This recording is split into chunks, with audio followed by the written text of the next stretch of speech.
Don't beat. Don't beat again. No, no, no! And again.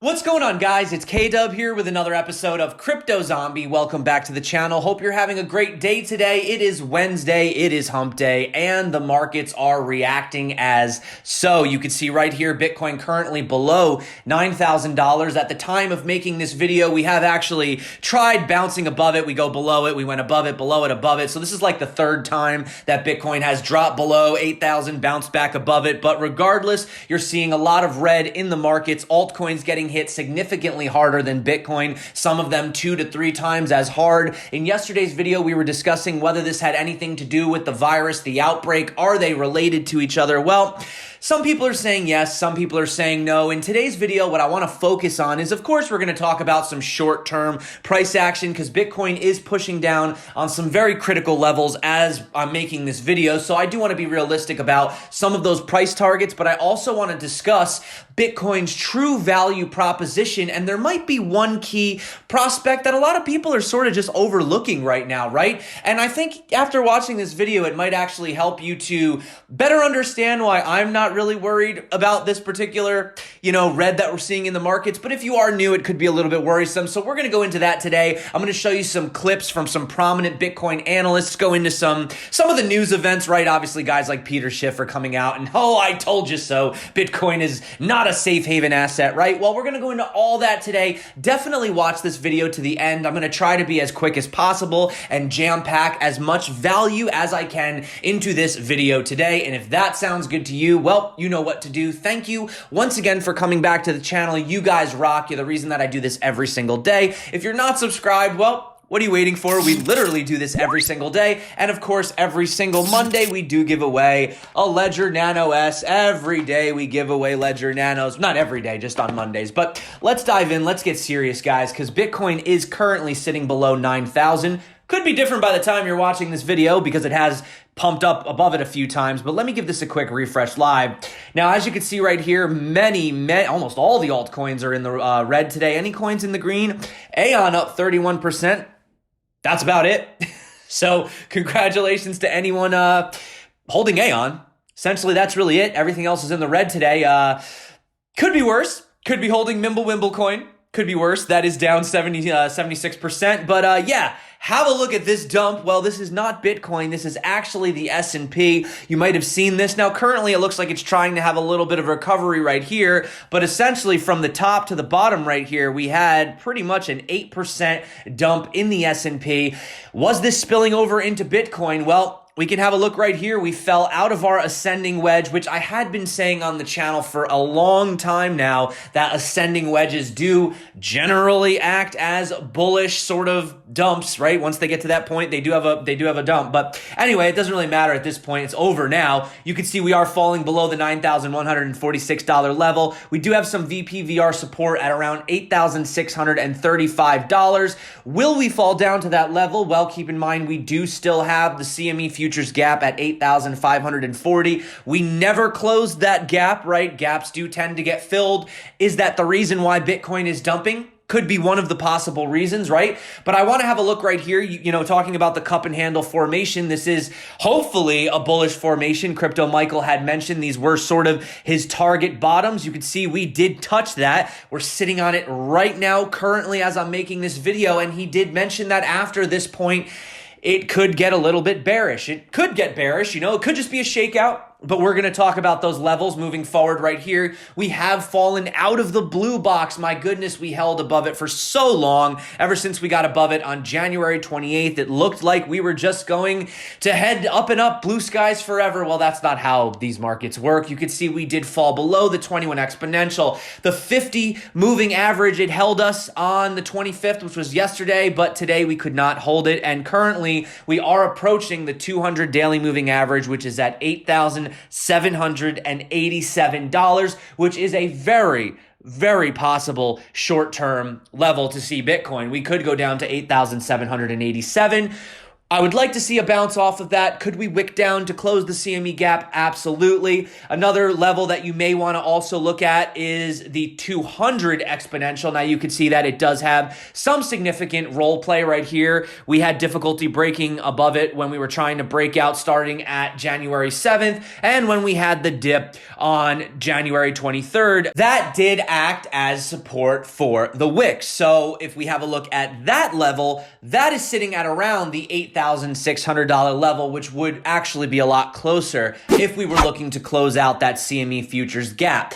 Now, getting off of the moving averages, we do know that Bitcoin does tend to follow these sort of diagonal trend lines. If you've been following the channel for a while, we have pointed that out. And you can see right here, it was acting as a bit of resistance for the China pump. Right before the massive pump, we did have some resistance here, support here. So if we are to fall down to these levels, the next two levels of support that I would look at, if this $9,000, $8,900 level doesn't hold by the end of today, if you're watching this video and we're back to 9.3, well then I guess we held and we did great. If we do close below it, then I am looking to potentially get supported at around the 8.5K, which would close the CME futures gap, and then we would somewhere follow this trend where we had these two touches down here at the bottom, which if we were to fall straight down today, that would be around 7,900. However, I don't anticipate that happening. I do anticipate there being, we'll bounce up, we'll bounce down. So somewhere along this line, we might kind of fall around the 8,200, maybe get caught around the $8,300 level. However, April 24th, which I know is quite a while away from today, is a very decisive point. And if we are falling below this trend anytime, up to that point, then yes, then Bitcoin is probably going to get very bearish and look very nasty moving forward. Now, unfortunately, we are below this level that I wanted to close out the end of the month. I was looking at around $9,573, the 9.6K level.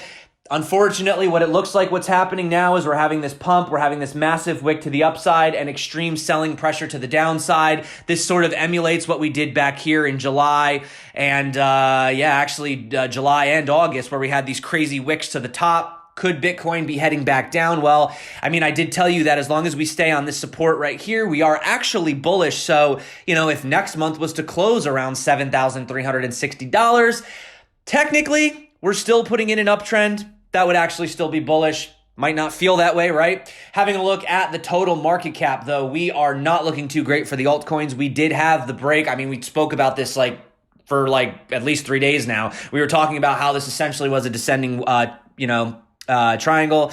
Yeah, we did fall out and we did fall below the $86 billion mark. So lots of volume coming in for the altcoins, but not looking too great.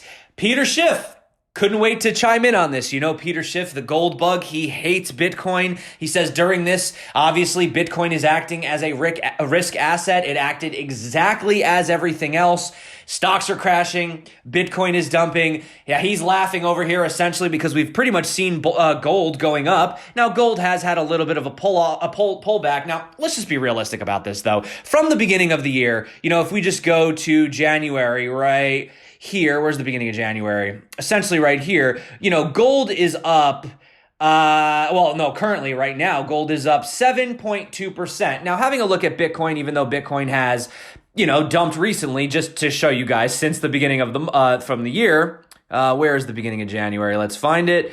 So Bitcoin is up pretty much, even with this recent pullback, still around 27%. So we're still outperforming gold, but gold is acting as it should, more of the, safe haven asset where Bitcoin is not, according to Peter Schiff. You may feel differently about that, but you can see that things like the virus have had an effect. For example, you do have Alpha Pro Tech. Look at this. These are the guys that are behind the, the antidote, the vaccine, right, for the coronavirus. We'll have a look at their stock. Their stock is absolutely skyrocketing. So these correlations are taking place and they are having an effect. However, I do want to turn it over to our good old buddy, Anthony Pompliano. He actually got asked on CNN, what do you think about the fact that Bitcoin has been dumping? It doesn't seem to be performing like a safe safe haven asset. And I couldn't have said it better myself. And I think after watching this, you're going to have a much clearer idea of really the true value proposition of Bitcoin.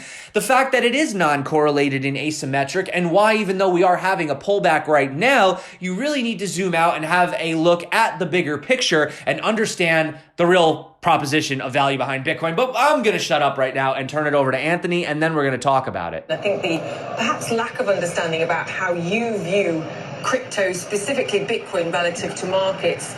A safe haven or a hedge doesn't necessarily have to be rising when markets go down. Yeah, I think a lot of people confuse safe haven and non-correlation, right? And so a non-correlated asset just means that the value drivers are different, right? You see stocks or other assets in the traditional markets are driven by GDP, interest rates, etc. Bitcoin's not driven by that. Bitcoin is a artificially capped supply asset that's driven by demand, and demand continues to increase. And so over time, you expect supply and demand economics to play out. So sometimes you could have Bitcoin rising when markets rise. Sometimes it could go down. That's positive correlation. It can also be negative. But what you're saying is, remember what the drivers are here, and they're different things. Absolutely. Bitcoin over a long period of time has been a non-correlated asset. And what I think is exciting about that is when we see times of global instability, geopolitical uncertainty, things like coronavirus, etc., stocks, bonds, gold, etc., kind of do what you expect them to do. Bitcoin doesn't do that. And so the fact that it doesn't go up is not bad. It's a non-correlated asset. So it's doing exactly what it's supposed to do for your portfolio, which is exactly why we think investors should have it in their portfolio. Critics would say, though, that, hang on a second, you're telling me to add it to my portfolio. Surely I want it to be doing sort of the opposite thing when markets are going down. Yep. And again, as long as it is preserving your wealth or increasing it, that non-correlation makes it a safe haven asset, right? You don't want to have everything in your portfolio have the same value drivers. That non-correlation actually reduces the overall risk of the portfolio. Bitcoin has served that purpose for many, many years now, and we think that it will continue to do that into the future.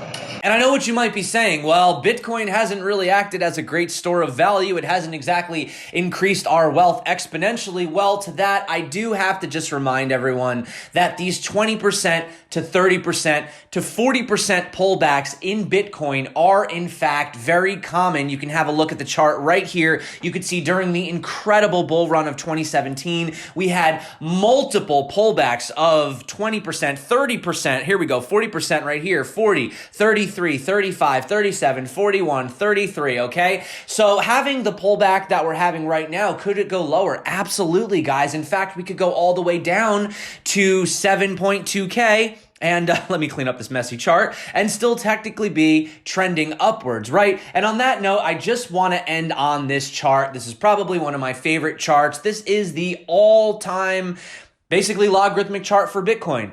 If you had bought any time in the blue, you would be up. Any time in the red, you would be down. And I just want to point out for people that have bought in recently and said, yeah, well, obviously people that got in earlier, they're all the ones that made the money. Well, let me zoom into the top right here. And you can actually see that pretty much any time after May 14th of 2018 to essentially June 10th of 2019, those were all incredible times to buy Bitcoin. So you could see that was well over a year, 392 days of really great buying opportunity for Bitcoin. Yes, we did have the rally last year and the pullback, but look, ever since we dipped below November 11th, it provided an amazing opportunity to buy Bitcoin. And yes, currently we are having a little bit of a dip again. But that being said, guys, I think it's very obvious where this is going. If not, then why exactly are you watching this channel anyway?